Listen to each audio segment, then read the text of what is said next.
வணக்கம். இப்போ இந்த வீடியோ ப்ரெசன்டேஷனில் நம்ம எம்சிஎக்ஸ் க்ரூட் ஆயில் மார்க்கெட்டில் இன்றைக்கி எப்படி ட்ரேட் பண்ணலாம் அப்படின்றத பற்றி பார்க்குறதுக்கு முன்னாடி நேற்று மார்க்கெட்டில் என்ன நடந்தது நம்ம எதிர்பார்த்தோன்னு பார்க்கலாம். நீங்கள் பார்த்துருக்குது க்ரூட் ஆயிலோட 7 நிமிஷம் கேண்டில் ஸ்டிக் சார்ட். இந்த கேண்டில் ஸ்டிக் தான் நேற்று மார்க்கெட்டோட ப்ரைஸ் ஓப்பனிங் 5014 பக்கமாக ஓப்பன் ஆகிருக்கு. ஓப்பன் ஆனது பல தடவை 5030 ரெசிஸ்டன்ஸ் எடுத்து 4980 வரைக்கும் கீழே வந்துட்டு மார்க்கெட் ஓரளவு பையிங்க்கு சாதகமாக மாறி 5100 பக்கமாக போய் 5072 க்ளோஸ் ஆகிருக்கு.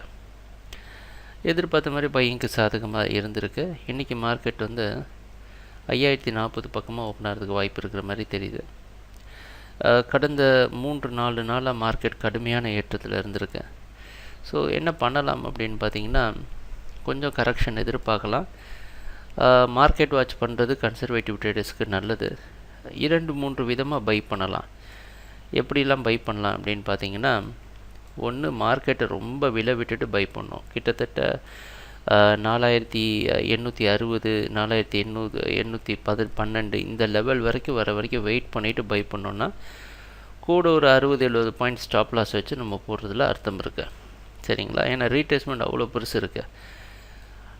இல்லை வலுக்கட்டாயமாக பை பண்ணலாம், அக்ரெசிவாக இருப்போம் அப்படின்னா, நேற்று க்ளோஸ் இருக்குது பார்த்தீங்களா 5072, அதை தாண்டுனா பை பண்ணிவிட்டு இந்த நேற்று ஆவரேஜாக இந்த ரெசிஸ்டன்ஸை உடைச்சிட்டு தான் மார்க்கெட் மேலே போயிருக்கு. இந்த ரெசிஸ்டன்ஸ் கீழே ஸ்டாப் லாஸ் வச்சு ட்ரேட் பண்ணலாம். இது இன்னொரு வழி. சரிங்களா? ரிஸ்க்கு கம்மி, பட் கொஞ்சம் பார்த்து கவனமாக ட்ரேட் பண்ணணும். ஸோ பிரேக் அவுட்டில் ட்ரேட் பண்ணலாம், இல்லை நல்ல ட்ராப் வரைக்கும் வெயிட் பண்ணி ட்ரேட் பண்ணலாம்.